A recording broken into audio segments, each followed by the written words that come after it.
Magandang umaga po sa ating lahat. Pakibati po yung katabi natin. A blessed morning to you.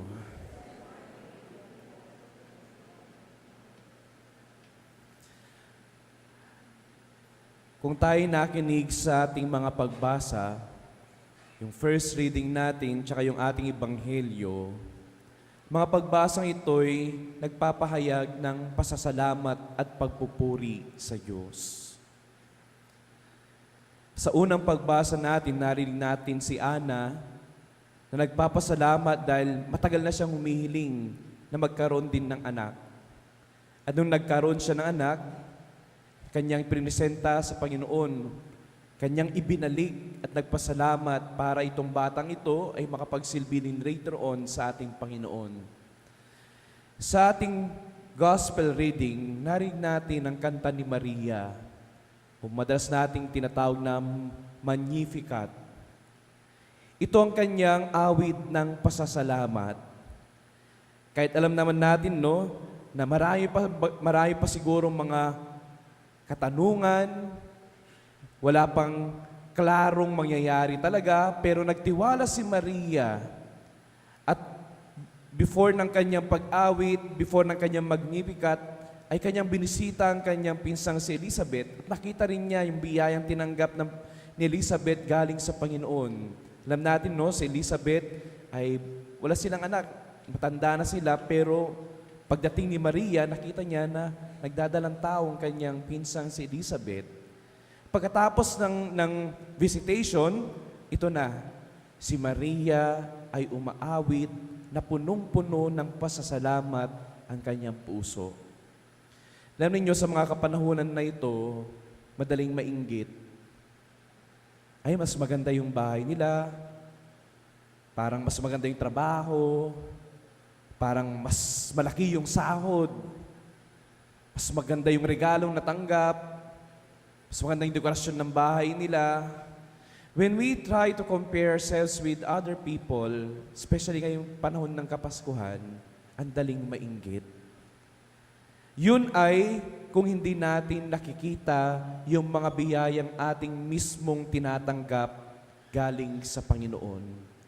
Si Maria, nung nakita niya yung biyaya na ipinagkalob ng Diyos para sa kanya, nung nakita niya yung biyaya ng ibang tao, lalong-lalo ng kanyang si Pinsang Elizabeth, doon nagkaroon ng lubos-lubos na pasasalamat ang kanyang puso. Despite sa mga pwede pa niyang pagdaanan, despite sa mga kaguluhan pa na kanyang nararamdaman, siya ay nagpasalamat sa Diyos dahil nakita niya yung biyayang kanyang tinanggap galing mismo sa Diyos. Alam ko, marami sa atin ngayon, di tayo magkakaparehas sa estado ng buhay.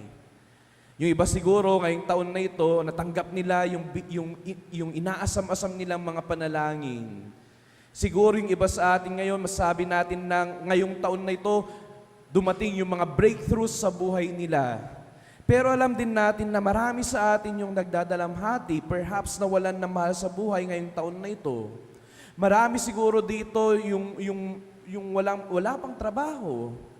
Nawalan ng trabaho, hindi nakamit yung mga gusto, hindi nakamit yung mga pangarap. Marami pa sa atin yung merong grief sa kanilang puso, hindi lang sa pagkawala ng minamahal sa buhay, kundi pagkawala ng mga pangarap, pagkawala ng direksyon, pagkawala ng mga gustong mga makamit ngayong taon na ito. Pero sinasabi sa ating mga pagbasa, lalong-lalo ngayong araw na ito, there's so much to be thankful for. Na maraming rason pa rin para magpasalamat at bumalik sa Diyos. At mangyayari lamang iyon kapag makikita natin at alam nating bilangin yung mga biyaya natin, hindi yung mga bagay na kulang sa buhay natin.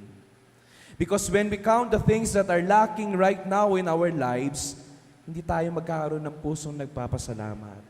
When we only count our problems, when we only count the things na wala tayo, na meron yung ibang tao, when we only see yung mga bagay na kapiranggot na mga blessing na yan kumpara sa malalaking blessing ng ibang tao, instead of having thankful and grateful hearts na kagaya ni Maria nagpapasalamat, kagaya ng puso ni Maria na umaawit dahil sa pasasalamat, then mahirapan tayo.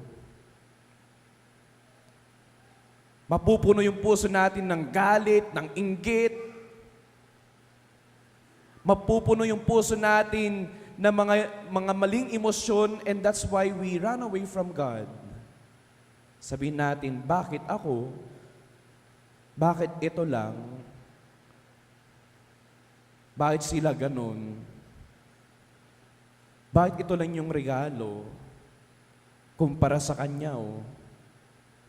Instead of having this kind of disposition, my dear friends, sinasabi sa atin ngayon, maraming bagay at rason para magpasalamat sa Diyos. So, yung araw na ito, nandito tayo, gumising, nagpakita, nandito sa banal na misa. At kung ating titignan, most of the time we take this for granted na, gumigising naman ako araw-araw, may lakas naman ako araw-araw. Pero titignan natin, hindi lahat gumigising. Hindi lahat nabibigyan ng bagong araw. Maraming mga bagay para magpasalamat. Sana ngayong Kapaskuhan, ito yung isang bagay na hindi mawala sa ating mga puso. Yung magpasalamat sa Diyos sa mga biyaya kahit kapiranggot pa ang mga bagay na iyan. That's why, si Maria, alam natin, after the Annunciation, talagang nagmamadali, umalis, pumunta sa pinsan niya Elizabeth, kasi nga, marami pa rin mga walang kasiguraduhan na mangyari sa kanya. Pero ngayon, nandito siya nagpapasalamat dahil hindi siya kinalimutan ng Panginoon. Dahil sa pagiging ordinaryo niya, siya ay naging parte ng magandang kwento na inihanda ng Diyos. Di niya akalain na magkakaroon ng ganitong grasya na ibibigay ang Diyos para sa kanya. At nandito siya ngayon, nagpapasalamat, umaawit dahil ipinagkaloob ng Diyos ang mga biyayang ito sa kanya. Sinasabi sa atin ni Maria ngayon, wag na wag ninyong hayaan na mawala ang pusong kayang magpasalamat.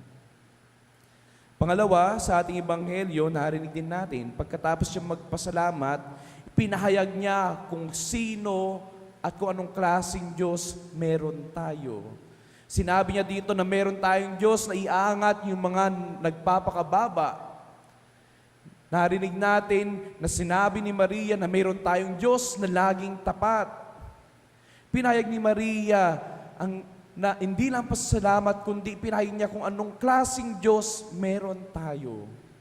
Because in our grateful hearts, in our sensitivity to the blessings that we have received from God, doon tayo nagkakaroon din ng solid na pagkakaunawa at pagkakaintindi na kung anong merong Diyos tayo sa ating buhay. Only if we will count our blessings, we will come to believe. And talagang natin, talagang sure tayong masasabi natin na ang Diyos tapat, ang Diyos laging nariyan, ang Diyos laging itinatas na nagpapakababa, ang Diyos hindi nakakalimot. So laging magkakonekta ang pusong nagpapasalamat sa kung anong klase ng Diyos meron tayo. Because kung ang puso ay punong-puno ng galit, ang puso punong-puno ng mga katanungan, ang puso ay punong-puno ng mga masasamang emosyon, siyempre sasabihin mo, ang Diyos maramot, ang Diyos napakalayo, ang Diyos hindi nakikinig.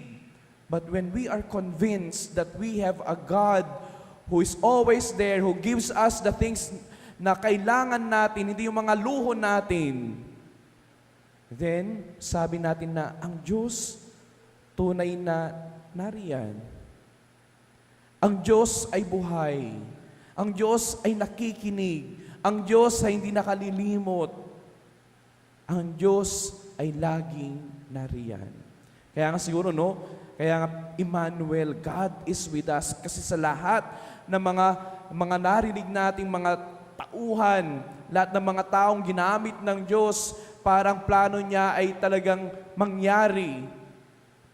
Sa mga kwento nila, narinig natin, nakita natin na kahit may mga problema, agam-agam, mayroong mga katanungan,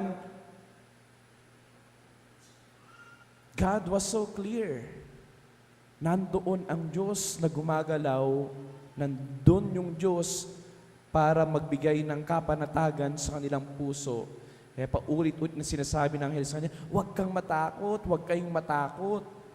Hindi kayo pababayaan ng Diyos. So ngayon, if you do not have much this Christmas, that's okay. Huwag niyong pilitin. Kung talagang wala, kulang, huwag pilitin makipagsabayan sa iba. Hindi man tayo kagaya ng buhay ng iba, pero alam ko pa rin maraming mga bagay at rason para magpasalamat. Kung nariyan pa yung mga mahal mo sa buhay, rason para magpasalamat. Kung meron ka piranggot na pinagsasaluhan, rason pa rin para magpasalamat. Kung nariyan pa rin ang trabaho, rason para magpasalamat. Maraming rason para magpasalamat. Pero kung ang batayan natin ng grasya ay yung estado at buhay ng iba, doon tayo pwedeng mag-alinlangang magpasalamat. Kasi kapag nakikita natin yung blessing ng iba, instead na yung blessing na meron tayo, hindi tayo magpapasalamat. Maiinggit lang tayo. But this time, let us count our blessings. Tignan natin mismo sa buhay natin yung mga galaw, yung paggalaw ng kamay ng Diyos, yung mga biyayang pinagkaloob niya ngayon, kahit sabihin natin na yung buhay natin hindi katulad ng iba. My dear friends, I hope and I pray that as we approach Christmas, mapuno yung puso natin lamang ng pasasalamat. Because when we have that grateful heart, we will be convinced that God is here with us. Hindi man binibigay ng Diyos lagi yung mga kagustuhan natin, alam ko, binibigay ng Diyos yung mga kailangan natin.